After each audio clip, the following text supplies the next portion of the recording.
আসসালামু আলাইকুম গাইস, কেমন আছেন আপনারা সবাই? আপনাদের জন্য গরুর মাংস একটা ছেঁচা মাংসের ভুনা রেসিপি নিয়ে আসছি। প্রথম দেখুন গরুর মাংসটি এরকম ছোটো ছোটো করে কাটটা, তারপরে কিন্তু আমি পাটার ভিতরে রেখে এইভাবে করে কিন্তু একটু ছেঁচে দিব। তো প্রতিটা মাংস সুন্দরভাবে একটু ছেঁচমু যাতে ভালো করে ছেঁচা হয়ে যায়।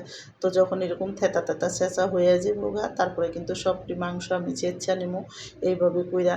তা আমি দেখুন আপনারা দেখাইতেছি প্রতিটা মাংস কীভাবে ছেঁচবেন। তা আমি সবটি মাংস এখানে ছেঁচা তারপরে কিন্তু আমি এই মাংসটা রান্না করবো।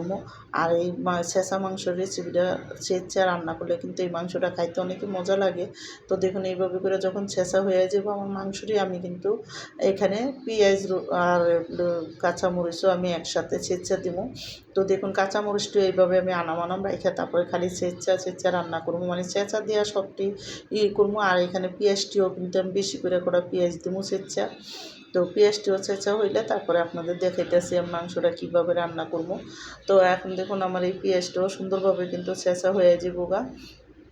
তো হয়ে গেলে সব কিছু ছেঁচা হয়ে গেলে দেখুন সবটি মাংস ছেঁচা হয়ে গেলে এখানে টক দই দিয়ে দিলাম। আর হইলো গা এখানে আমি 2 চামচের মতো নেব কালো আর সাদা গোলমরিচের পাকিয়ে দিছি, 2 চামচ ধনিয়ার গুঁড়া দিছি, আধা চামচ আমি লাল মরিচের গুঁড়া দিছি, একটু জায়ফল যুক্ত বাটা মশলা গরম মশলা দিছি। আর হইলো গা এখানে আমি আদা রসুন দিয়ে দিলাম 4-5 চামচের মতো নেব। আমি আদার ডিব্বাটা ধোয়া দিয়ে একটু পানিও দিয়ে দিছি এখানে, দিয়ে কিন্তু স্বাদ মতো লবণ দিয়ে দিলাম, তেল দিয়ে দিলাম।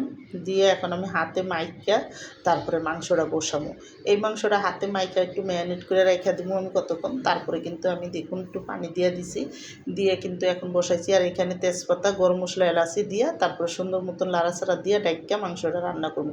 যখন এরকম মাংসটা অর্ধেক মানে যখন বলক আইব 2-3টা, তারপরে দেখবেন এমন পানি উঠে যাবো, মাংসটা একটু হালকা চামচটা দিয়ে ভাঙ্গা দিবেন, কারণ মাংসটা কিন্তু শক্ত শক্ত হয়ে থাকে এই জন্য। তারপরে দেখুন যখন বুনা বুনা হয়ে যাবো আমি আপনাদের বাদ বাই মাংস সব কিছু দেওয়ার করতেছি। তো এইখানে আমার এই গরু মাংস ছেঁচা মাংস রেসিপিটা যাদের পছন্দ তারা লাইক সাবস্ক্রাইব দিয়েন, প্লিজ আমার ভিডিওটা বেশি বেশি শেয়ার করে দিয়েন আর সাবস্ক্রাইব করে দিয়েন।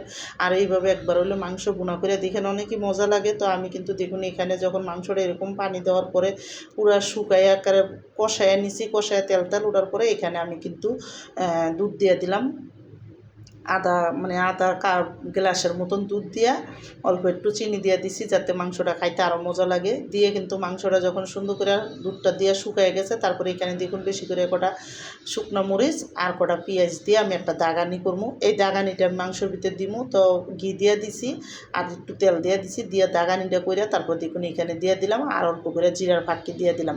এবার দিয়ে কিন্তু সুন্দর করে দাগানিটা দিয়ে মাংসটা যখন এরকম পুরো কষা কষা হয়ে যাবো তারপরে কিন্তু আমি নামাই দেবো। আমার মাংসটা কিন্তু রান্না